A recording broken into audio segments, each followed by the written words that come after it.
In this section of the video, we're going to look at students talking about citation, referencing, and their experiences. They come from many different programs that use many different styles.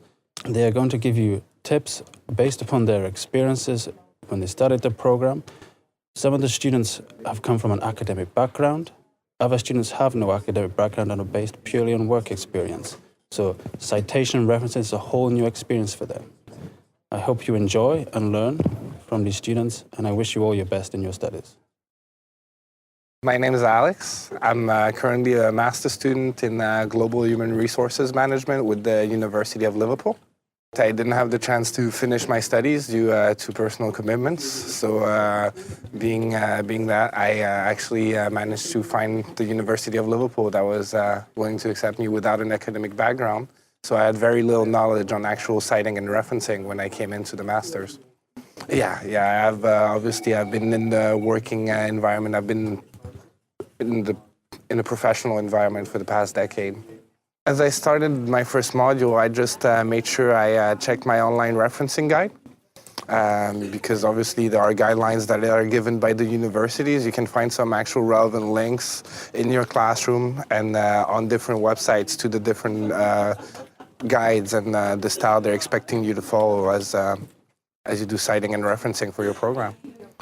Studying a master's in management, human resources in my case, it's the Harvard referencing style that was relevant. And I actually just went onto the online library. There's direct links on the online library with guidelines, especially, and also in the classroom. If I have any advice to give in terms of citing and referencing, is just to make sure you spend the time on it. There is no real tricks, so to speak. It's just rules and policies. Just follow the rules, and to know the rules, you have to make sure you spend enough time following those rules and learning what those rules are. I usually cite and reference as I go along, simply because it makes it more efficient in terms of time. And this way, I don't have to go back to my work and just find out what I've noted from or what I've worked from. I already have the reference available. My name is Joanna Krulikowska, and I'm studying Master of Science in Applied Psychology. I do have experience in referencing and citation because of my previous studies. I've done some theses. I wrote some theses for my studies, but it was many years ago. I mean, at least 6-7 years ago when I had experience with that, and it was different. It was very different than the one now with the University of Liverpool. In my previous studies, I had to, I guess I had to learn completely by myself because there was no help from anybody, but also there was not so much a focus on it. And now with the University of Liverpool, it's different because for each of the assignment, I have to reference everything correctly, and it's very strict.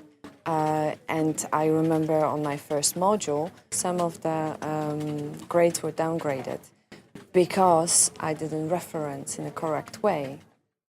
I actually made a couple mistakes. Probably at the beginning, the professor or instructor was more strict about just general things, and then he got more even strict about the details. So at the beginning, it was just about having the right alignment of the name and the author, the year, title, and so on.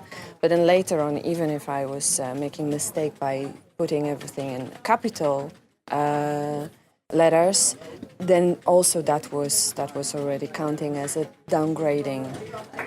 The system I'm using now is APA system, and it's actually quite simple. It's straightforward, but you need to get used to certain rules. And these rules are strict, but once you get it, once you know how it works, then there is no problem at all. Well, first of all, there's a lot of sources actually where you can find all the information about citing and quoting in a correct way. Not only the book, but also on the site of the library, and we also received a couple links where all the information required are there, easy to find. But I do also have a tip for everybody, because I think at the beginning, because it is something new and it might be overwhelming, the best is to just to learn how to how to put things in the right way, how to put things in your own words, and then later on properly cite it, but not really go into all the details of how to cite more difficult things, more difficult tasks, because this will come with time. At the beginning, the best is to just to learn how to put it in your words and cite it. We do understand that citing and referencing can be a bit difficult, especially if you haven't been in academia in a while and if you've had no prior experience with it. We would like you to keep in mind that you have ample resources at your fingertips. As a student advisor, I'm happy to offer any assistance. The student support managers are there for you as well, and your instructor. You can also find lots of helpful information on our online library, as well as with the books and the softwares that we've previously mentioned. Thank you for joining us today. We do understand that citing and referencing can be a bit difficult in the beginning, especially if you haven't been in academia in a while or you've had no prior experience.